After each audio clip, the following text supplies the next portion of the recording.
Hey, what's up guys? So I needed an extension cord for the shop, another one in fact, and I had a couple requirements of what I was looking for. I needed it to be 100 feet long, I needed it to be of a thicker gauge, and I needed it to be fairly inexpensive. So I went scrolling around on the interweb like I always do, and I found this cord. So it met most of my requirements. It is 100 feet long.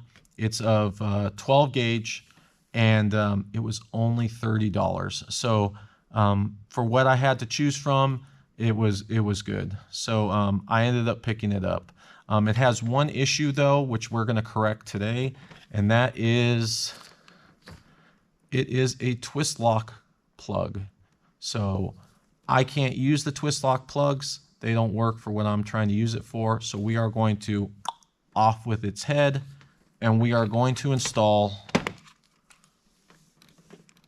110, 115, 120 voltage outlet plugs, the normal plugs that are on pretty much every household tool. So that's what we're going to do today. We're going to change these to this. You could also use this video if maybe one of these regular ones is broken off your extension cord and you need to switch it out and you don't know how to do that. A little bit of a disclaimer: I'm not an electrician, I'm not a certified electrician, so if you have some issues that are troubling you, I highly recommend you consult a professional electrician or someone of that nature, or at least scroll around and watch a couple more videos. Electricity is not that bad once you learn about it.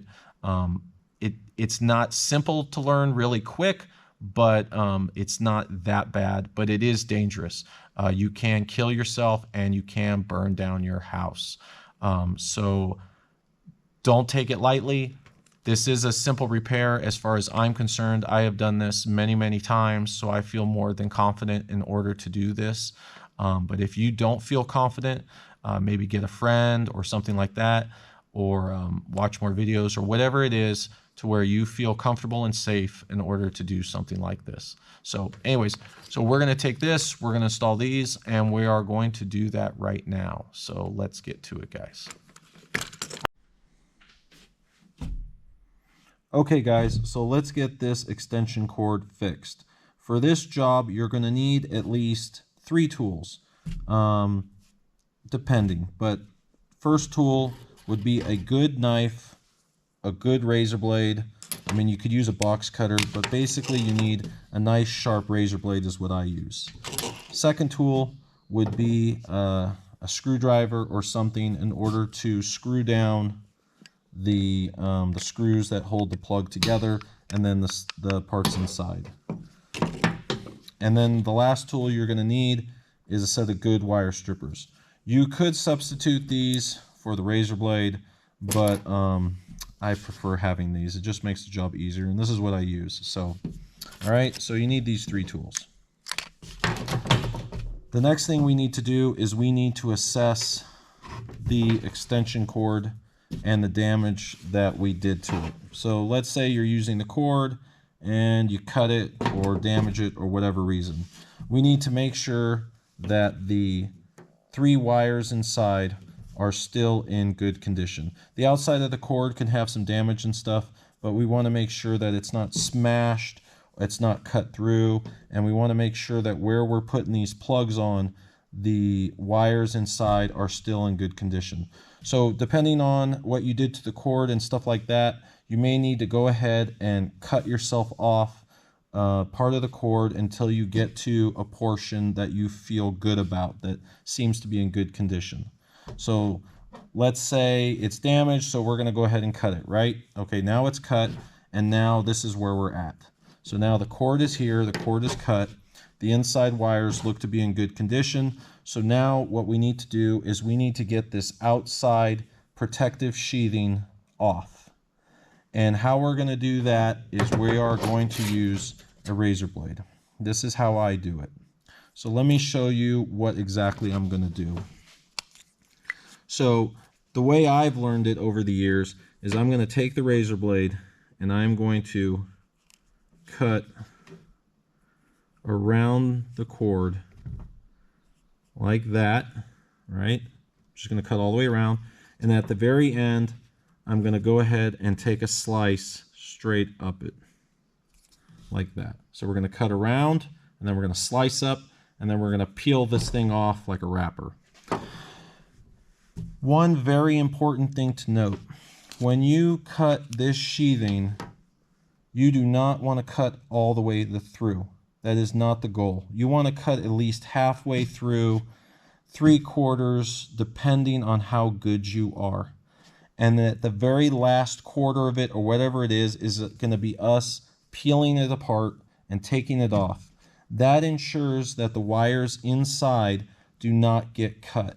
We don't want to take the razor blade and cut into the wire's protective sheathing, because that could be a potential for arcing, shorting out, and stuff like that, and that's not good.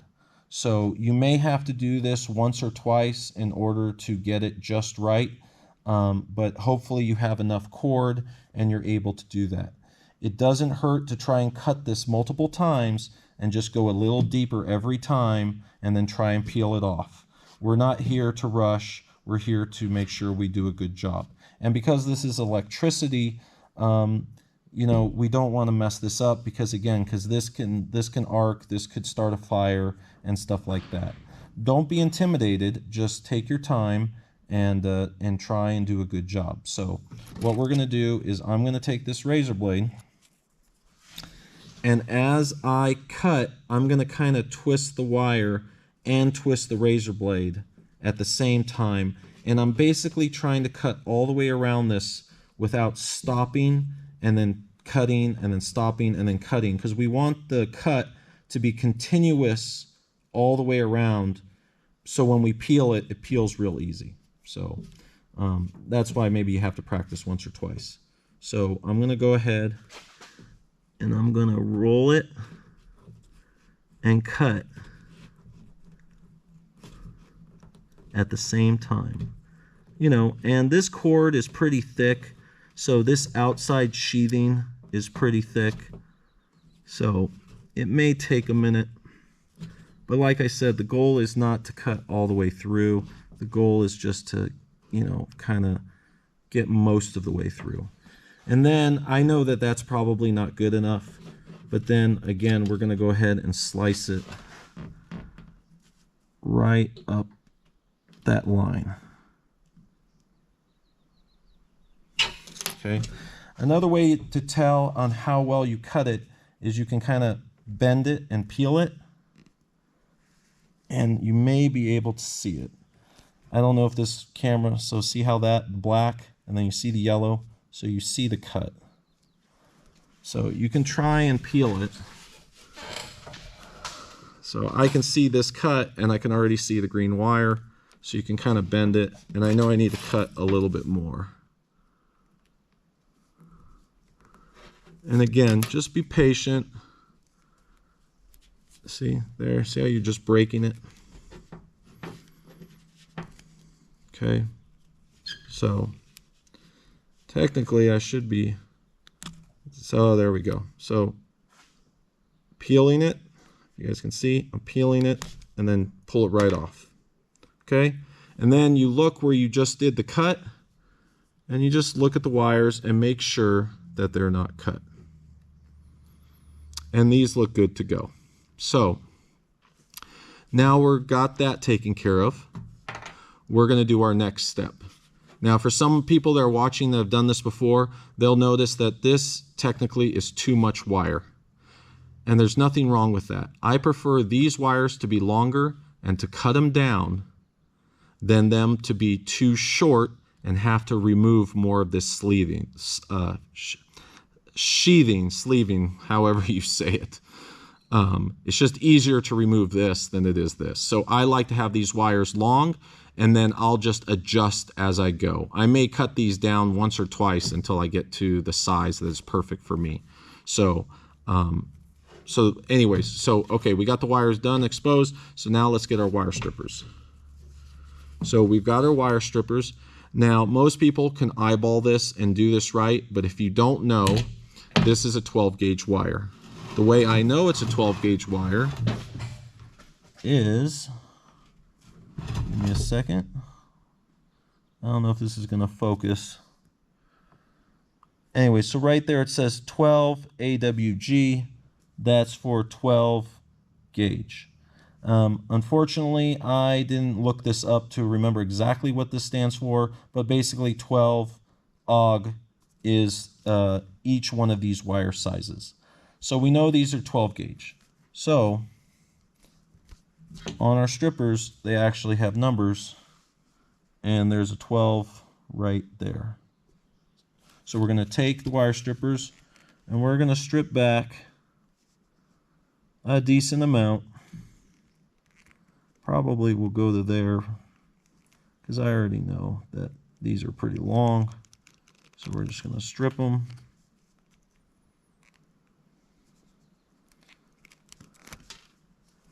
And if you actually use the wrong one of these slots and you go too small, what happens is you strip off little bits of these copper strands.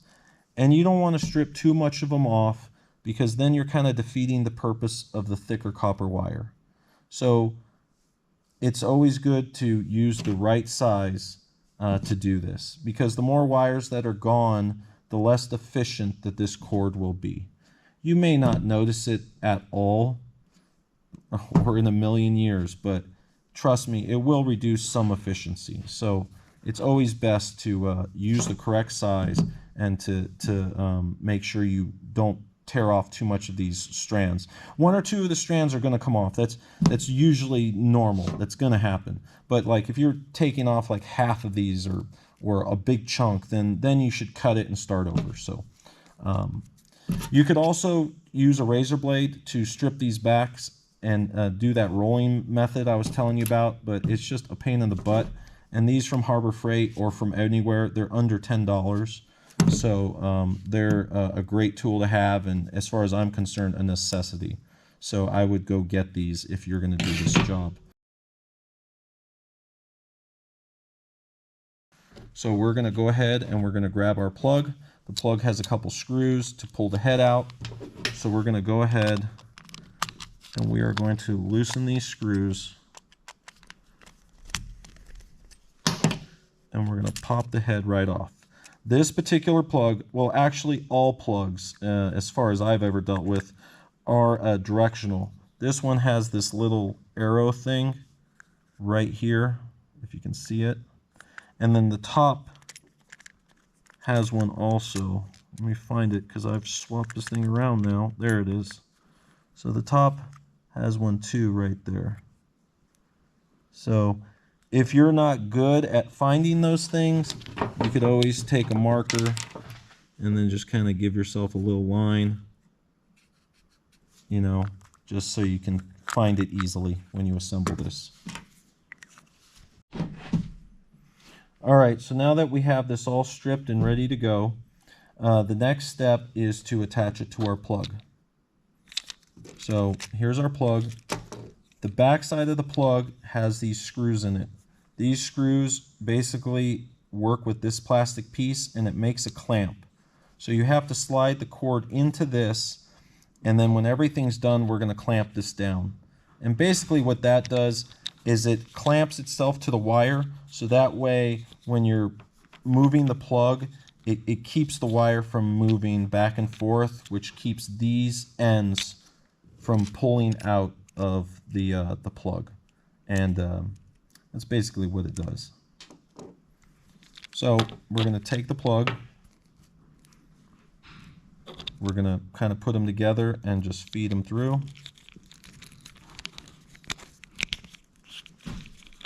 Okay, and then this thing can just float back. You don't need it right now.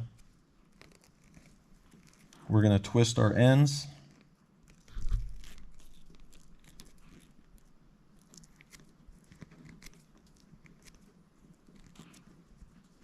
Okay, we're all good and twisted. Now these still may need to be cut back. We'll find out right now. So if you guys don't know, we have 3 ports. We have 1, 2, 3. Each port is represented by a different color screw. We have a silver screw, a green screw, and a brass or gold screw. Silver screw gets the white wire. The green screw gets the green wire. The black wire gets the brass screw or gold screw. That's how they go. Black to brass or gold, green to green, white to silver. So the black wire is the power wire. This is what carries all the power from your electrical panel up to the plug. The neutral wire is the wire that is like a ground, but it also returns leftover power to the panel. That is something for a whole nother video and maybe for another channel. There are some electricians that probably explain this really well. And then the green for ground is also the ground, but this is more of a safety item. The green has been introduced, I don't know how many years ago, and it's basically to prevent shock, such as if a component goes bad and it gets power to the casing or to the outside of it or whatever it is. This is supposed to take that power and send it back to the panel. It's a safety device, basically, is what it is. I'm sure there's other channels that will explain it 100 times better than me. I didn't fully research on how to tell you this before I made this video, so if you're really interested about these wires, just look up what does the power wire do, what does the neutral wire do, and what does the ground wire do in home electricity. And I'm sure there's some great videos out there that tell you about it. So now we have our extension cord, we have our little back sleeve just hanging out, right? And then we're going to go ahead, we've got these twisted, and we're going to put them in where they go. Now you want to make sure that these are fully backed off. Inside of these holes there is, if you look at the screw, you'll see like a flat little plate, and when you screw this down, this plate basically squishes down the wire. So if you don't know, you can take this and you can mess with it before you insert your extension cord, and you can kind of see how that works. So what we're going to do is, I have the extension cord now, so I'm going to go ahead and I'm going to check it, and I'm going to look at it, and it looks like we're good to go. So we'll go ahead and I'm going to pre-check this for size. I'll show you in a second.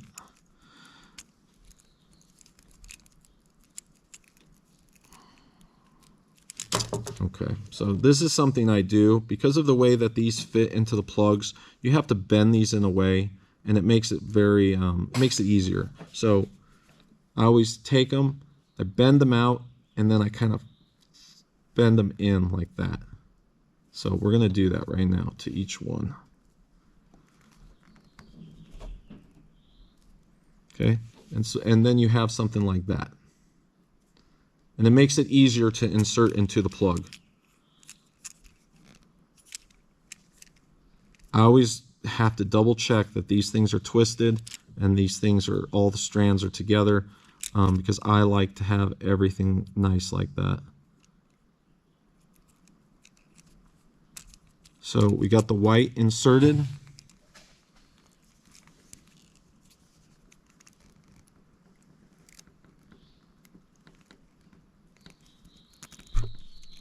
We got the black, and we got the green. We haven't screwed them down. We're just going to test it to see if we have the right length. Remember I said that these wires may be too long. So we're just going to take the boot, find that black line that we had, the little mark, right? And then we're going to take the boot, slide it up. And what you're looking for is you want to make sure to know if these wires are long enough or short enough. The whole purpose of that is that this sheathing needs to be inside of this plastic enough that the clamp can clamp on the sheathing to hold everything together. You don't want this clamp clamping on these individual little wires. You want it to clamp on the sheathing. So by looks of everything and by the way I have it, it actually looks good. So we are good to go ahead and fully assemble this.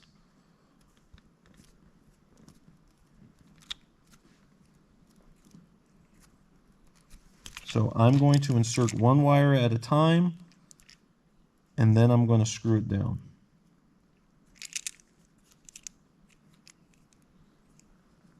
So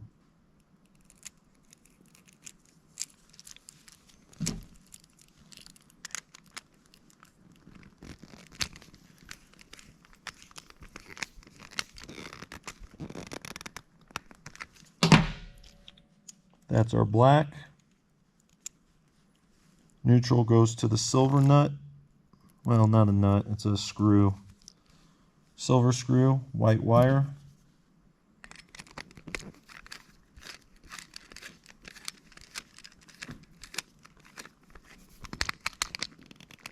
And you feel it tighten up. And then green for green.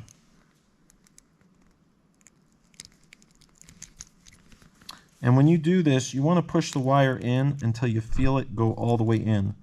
And then there's this little window. See the windows? So if you pull the wire out, you see how the wire, you can see it go out and in. You want to make sure the wire is all the way up in there.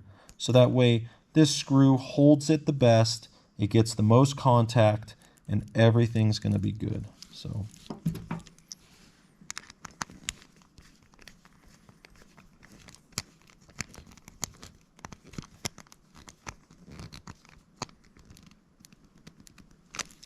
okay, so those are tight. This neutral one, I did not do it right. See?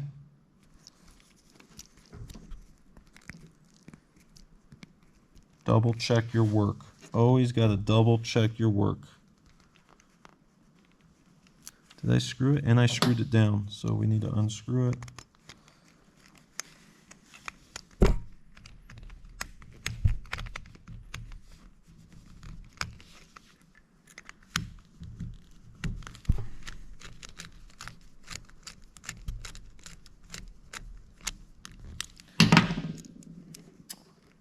And when you look in there, when you look in that hole, it's probably easier for you guys if you do it yourself, but you'll see what I mean on how the wire will fit in there and then the plate will come down when you screw it. I just messed that up, so.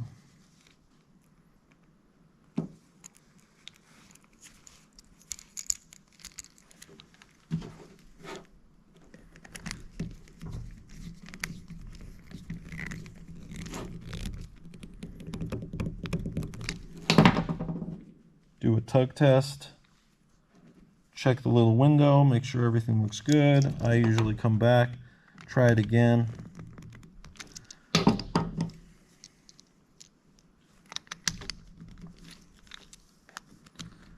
Now technically on this plug I should be using the flathead, not the Phillips, because these screws appear to be the square type, or you can use the flathead. There's a square drive bit, if you guys don't know. It looks like a square and it goes in there. So I just wanted to show you guys this real quick. This is the square bit that these plugs can take. So this is the bit that fits in it. I don't know how well you're going to be able to see it because this camera doesn't focus the best, but it is square. This is a Milwaukee and the number is SQ1.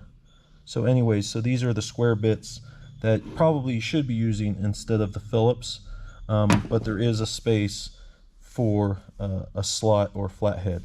So, but anyways, I just wanted to show you that bit. I did have one, I just too lazy to grab it, I guess. That's the one that they really want you to use. You can use a Phillips and it's a force of habit, but you could just use the flathead, would be better, but it does work. Double check everything to make sure we're good. So now we're all good. We've got our end piece. We're going to go ahead and find those marks again. There's the little black mark, and there's my other mark. Slide it up together, and then we're going to go ahead and screw these two screws down. If you've never done these before, when you tighten them, they kind of go down in a weird way. It's kind of cool. Feels kind of funny. We just want to snug them. We don't need to torque the living bejesus out of them. And then we've got our little clamp in the back. And then this one we want to tighten down pretty good. I usually like to alternate and go back and forth. Otherwise, you have one side of this just forcing down. We want to do down, down. We want to do it evenly. So I go between the screws, couple turns, back and forth.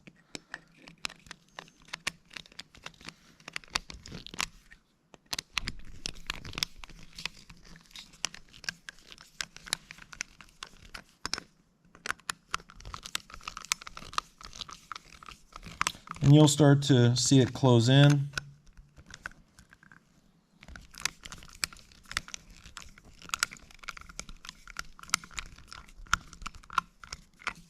So it's starting to close in and it's starting to kind of smash the wire. You don't need to do it completely until it's fully flush. Just do it until you feel it like it's grabbing good. The screws will keep feeling soft, so you can over squish this. Remember, different wire sizes can go in this plug. This plug is not just designed for this 12 gauge wire. It is designed for smaller, so that's why there's all this distance between this, basically this clamp. So just kind of look at it as you squish it. You'll kind of see the wire getting squished. And just, stop when you see it getting squished. I mean, give it a little bit more, but don't, see it until it's like smashed, So we have that tightened down. That's all good. Screws are on. It's tight. Everything's good. So that's how we basically install a new plug on an extension cord. So I'm going to do the other side right now, but what I'm going to do different on the other side is I'm going to try and I'm going to solder those copper wires. When you solder those copper wires, this is not a step you have to do. I'm just doing this because I feel like doing it. When you solder those copper wires, once they're soldered, you don't have to keep twisting them and twisting them like you saw me doing in this video. They're done, they're solid.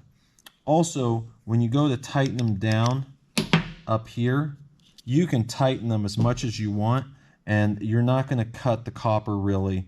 I mean, you probably could if you're Hercules and stuff, but it just makes more of a stronger, hardier repair. But there is nothing wrong with doing it just the way I did without soldering. I have done it like this most of my life, and I've never ever had an issue. So the soldering thing is just something that I do now because I have a shop and I like to have fun and I like to do different things. So why not? I have the tools. So this plug is all good. We're good to go. Next, I have to do the receptacle. It's exactly the same as this one, except I'm going to solder the wires. So I'll show you the soldering process, but I'm not going to show you the full assembly process like I just did because that's probably too boring for you and you don't want to deal with that. But I will show you the inside of this.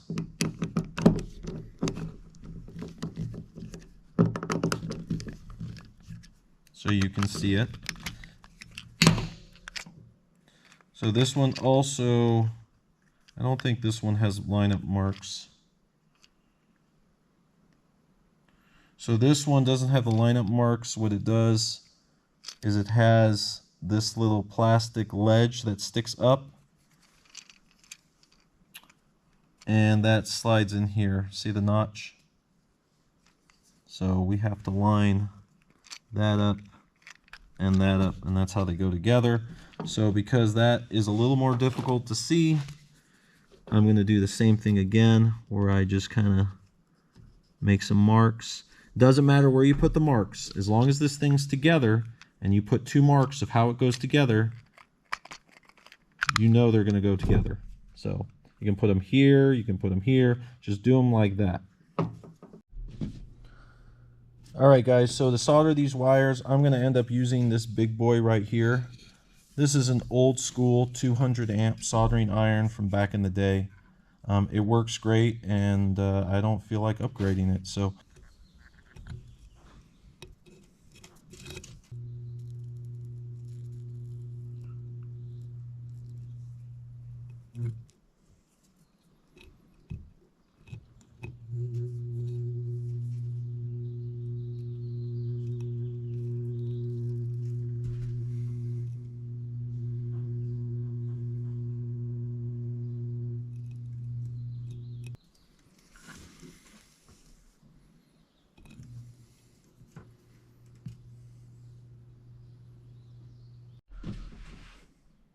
all right, guys, so I got the wires all soldered up, and to be perfectly honest, I'm not ecstatic about it.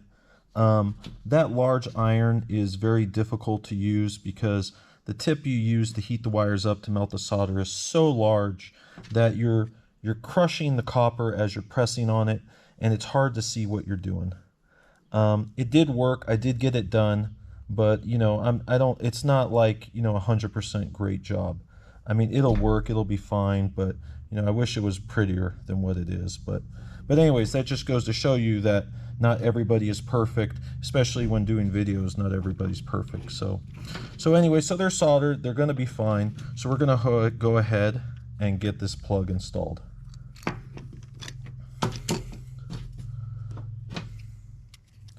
So we need to separate this back piece. Well, we just have to pull it back so we can get the wire put inside. So now we have it open. We can shove the wire in, leave it loose, throw it to the side, get our receptacle. Brass is black.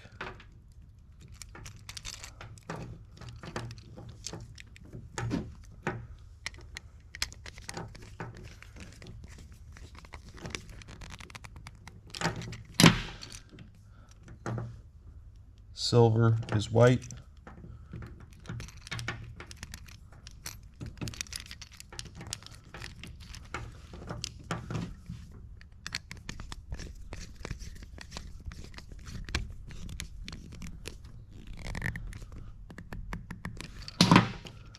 And green is green.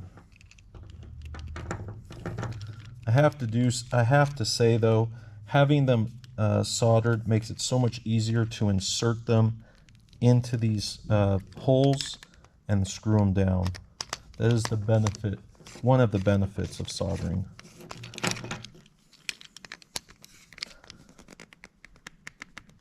Go back and double check.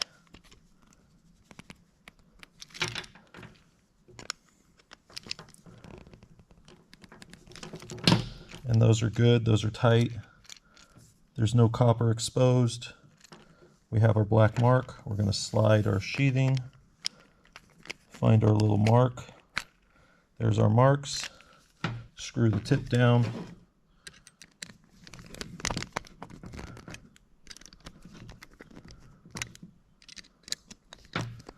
These ones you just screw down until you feel it stop, and then that's it. You don't have to keep going.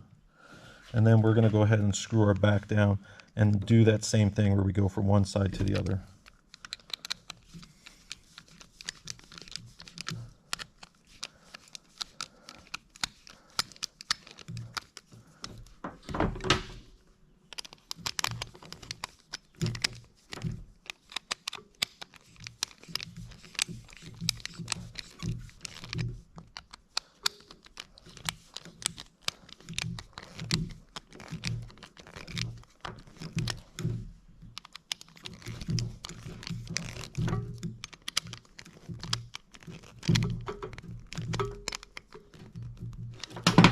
Okay, and we've got a good crush on it.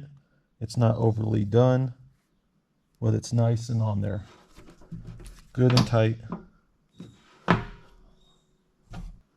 So that's how you do installation of the receptacle and the plug. Let's go try it out.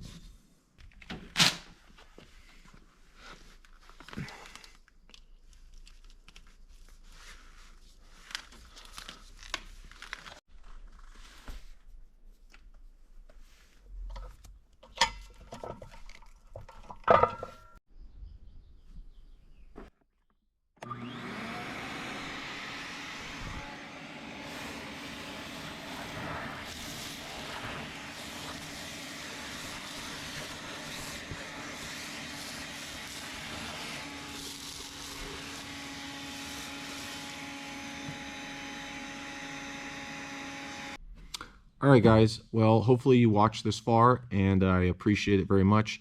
That's how I install a plug and receptacle on a cord, extension cord, etc. Things to note, take your time when doing it. There's nothing wrong with cutting multiple times just to make sure you don't cut into the wire. Make sure you pay attention to the color coding on the screws and the wires to make sure you get that properly. Another thing that if you don't know, or a lot of things that I guess people have a bad habit of, is when you have this plugged in, if you're going to remove it, you need to grab the head of the plug. A lot of people have a bad habit of grabbing the cord and yanking it. And that's one of the benefits of the clamp in the back, is people yank it, and if you didn't have that, you'd be yanking the copper connections that you have in the screws, and you're basically pulling them out of the screws that you tightened them down on. So get in the habit of pulling things apart from the head, not from the wire. So if you guys find this content interesting, if it helped you at all, please like, comment, and subscribe. That helps me out tremendously, more than maybe you know. And that's what allows me to keep going and making these videos. The videos will keep getting better as I go. I'm just currently posting things that I need to work on, and just in my daily life, if I see something I need to do and I feel like maybe it's a good thing to post, I'll do that, and it'll get better as it goes. So anyways, thanks for hopefully watching till the end. You guys take care. I'll see you on the next one.